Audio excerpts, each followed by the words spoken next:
Olá, olá, olá. Como eu falei para vocês, a Reforma Protestante nasce na Alemanha, nasce com Martinho Lutero a partir de 1517. Só que ela vai se espalhar para a França, para a Suíça, para a Inglaterra. E sobre esse movimento que vai ganhando contornos e ocupando outros espaços, é que eu vou tratar agora, nessa segunda parte da nossa aula, né? Vamos falar sobre a reforma religiosa calvinista e anglicana, né? Vou aqui compartilhar nossa tela para que a gente possa aproveitar da melhor forma possível as explicações. Vou começar pela reforma calvinista. E falar de reforma calvinista é falar de João Calvino, né? Outro importante reformulador religioso contemporâneo do Lutero, que vai ser influenciado pelas ideias de Martinho Lutero, né? Esse homem aqui que vocês estão vendo aqui na gravura, com essa barba longa, né? João Calvino, ele nasceu na França, ele estudou teologia, né? Era um teólogo, um professor de teologia, e ele vai passar a aderir às ideias dos protestantes. Foi considerado um herege, perseguido, né? Pelas autoridades francesas, teve que se abrigar na Suíça, né? Onde ele vai desenvolver, a partir da Suíça, as suas ideias religiosas, que estão expressas num livro que ele escreveu chamado Institutas da Religião Cristã, do ano de 1536. Sobre as principais ideias dele, ele defendia que o ser humano estava predestinado a merecer o inferno ou o céu. Ou seja, algumas pessoas haviam sido eleitas, escolhidas por Deus para serem salvas, enquanto outras seriam condenadas à maldição eterna. Então, ele defendia a tese da predestinação, certo? Em 1534, ele fugiu para a Suíça, para a cidade de Genebra, lembrando que na Suíça já havia um movimento reformista iniciado anos antes, através de um suíço chamado Ulrich Zwinglio, né, que inclusive morreu defendendo essas ideias, né? Então era uma população que já estava, dada a influência de Lutero e de Zwinglio, né, ele já estava pronta, preparada para receber ideias reformistas, né? Então, João Calvino, ele vai governar a cidade de Genebra, cidade na Suíça, entre os anos de 1541 e 1560, né? Aqui vocês estão vendo uma gravura da cidade de Genebra, né? Aqui é o muro da cidade, né? As plantações, e aqui onde estavam as casas, onde morava boa parte da população de Genebra. Era um homem que se mostrou extremamente intolerante, né? Obrigava as pessoas a seguirem um governo que mesclava religião e política, né? Era, na realidade, uma teocracia, né? Calvino governou a cidade submetendo os moradores a um sistema moral e, por vezes, bastante severo, né? Onde, inclusive, ele considerava que o dia certo dos cristãos descansarem era o sábado, que você não podia beber, não podia jogar, né? Não podia blasfemar contra Deus, né? E ele cria um órgão chamado consistório, que era formado por 12 anciões que fiscalizavam a moral pública e popular, né? Inclusive, esse órgão tinha um poder, inclusive, de condenar à morte pessoas que cometessem crimes considerados pecados imperdoáveis, né? E chegando, inclusive, a queimar o espanhol Miguel Servet, né? Que ele foi um dos grandes pais da medicina, que dissecava corpos humanos, né? Pelo fato de ele ter negado a questão do pecado original, né? Então, Miguel Servet foi queimado na fogueira, né? Pelo processo da Igreja Calvinista. As principais teses das igrejas calvinistas é o seguinte: a principal teoria é a da predestinação absoluta, né? Onde trabalho, pureza, cumprimento dos deveres civis, progresso econômico são sinais divinos, né? A salvação eterna, ela é predestinada por Deus, né? Tanto é que tem uma frase famosa do Calvino que diz o seguinte, que Deus escolhe os bons e os maus, né? Então, dentro dessa concepção de predestinação, de escolhidos, de eleitos de Deus, surge aí a ideia de prosperidade econômica como sinal de salvação, né?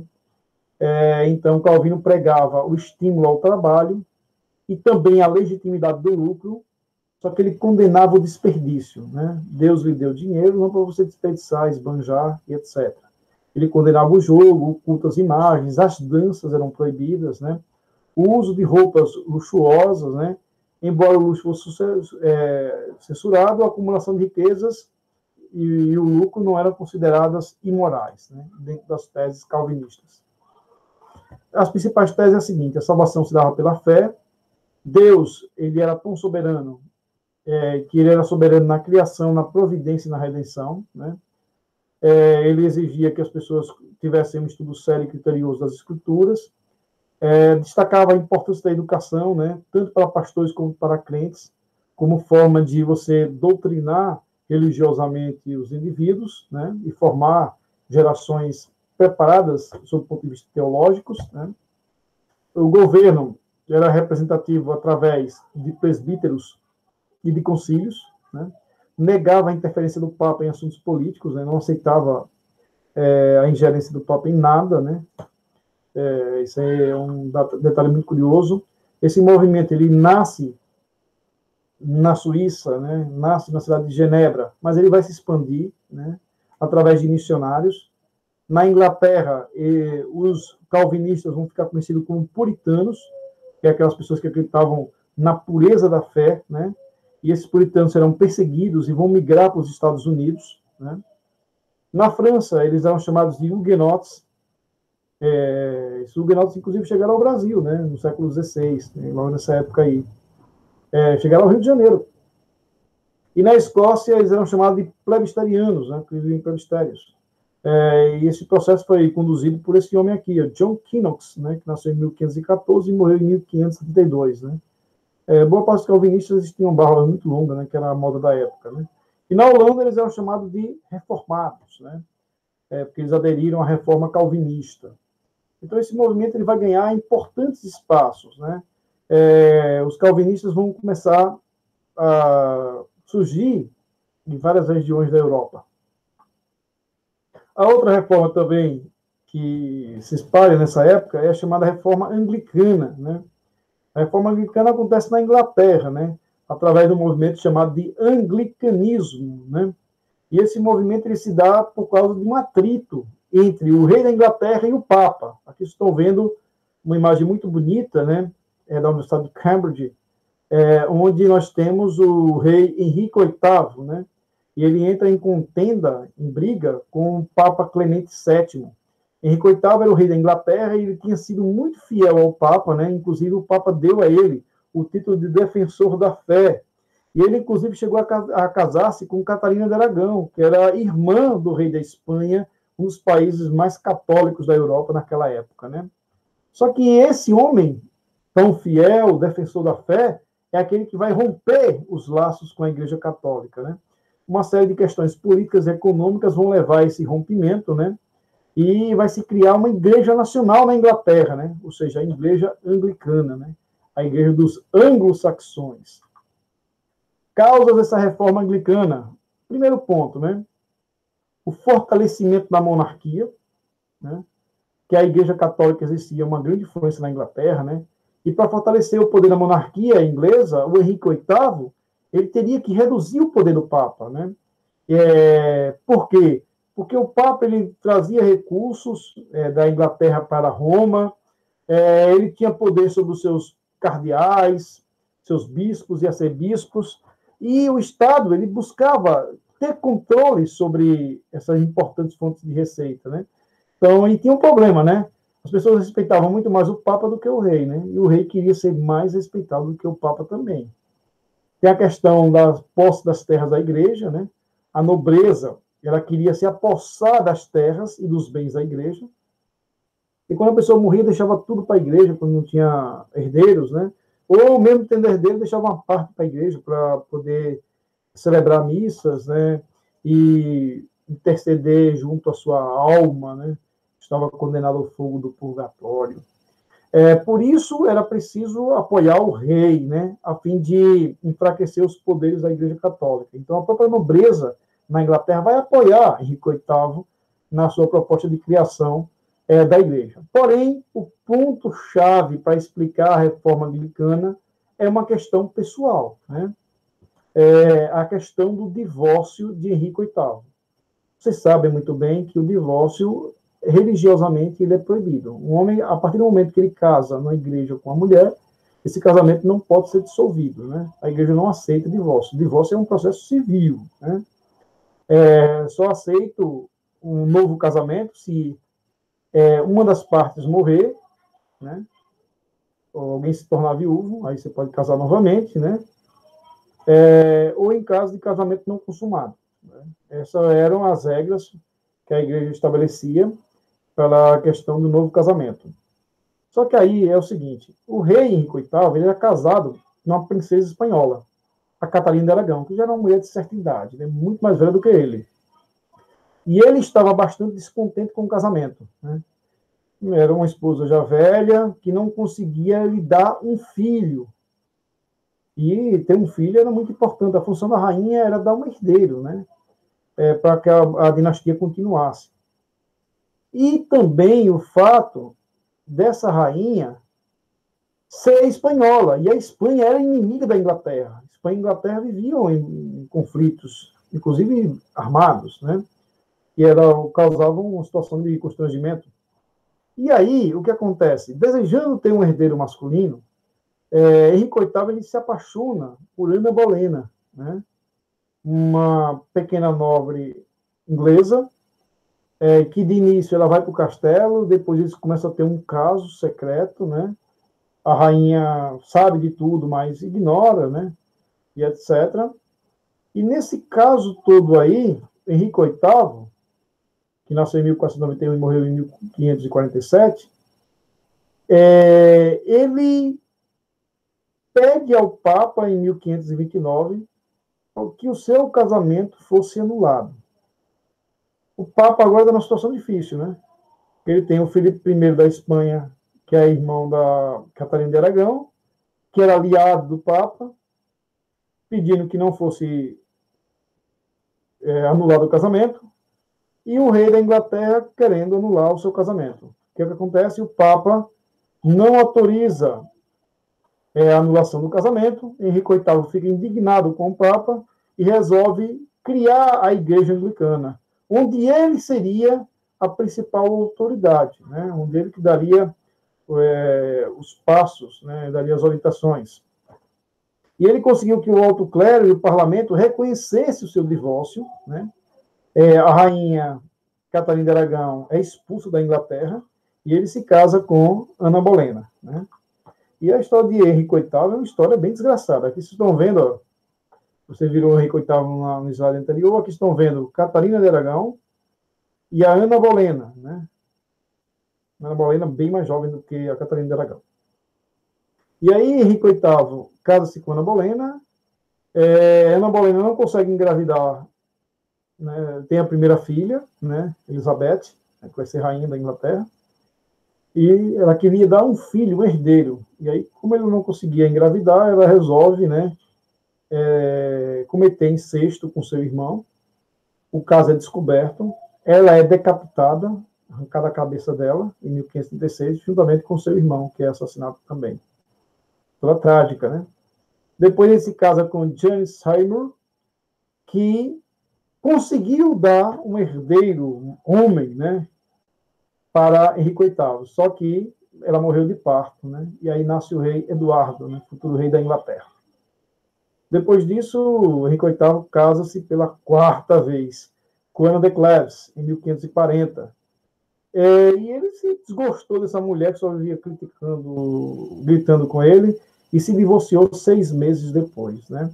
E esse divórcio aí está muito relacionado com a camareira, né? Ele se apaixonou pela camareira, que é agora a sua quinta esposa, né? A Catarina de Howard, que era uma mulher um tanto quanto depravada, né? Acabou cometendo um adultério e acabou também, igual a Ana Bolena, decapitada, né? E, por fim, ele se apaixona por Catarina de Port, que já era viúva 2 vezes, né? Só que aí ele se deu mal. Em 1547, ele acabou morrendo e ela ficou viúva pela 3ª vez, né? Ele casou 6 vezes. Se divorciou 2 vezes, decapitou a esposa 2 vezes, uma morreu de parto, né? E a última esposa, ele acabou morrendo, né? História de vida bem curiosa, essa história de Henrique VIII. A consolidação da Igreja Anglicana vai se dar a partir do ano de 1534, quando o parlamento votou o chamado Ato de Supremacia, pela qual Henrique VIII se tornava chefe supremo da Igreja Anglicana, né, ou da Igreja da Inglaterra, e do Estado, sem grandes modificações na doutrina e culto em relação à Igreja Católica. Lembrando que, recentemente, os membros da Igreja Anglicana entraram em contato com o Vaticano, querendo se refundir a Igreja Católica novamente, né? Porque, assim, doutrinariamente, não é muito diferente, né? Os cultos e tudo mais.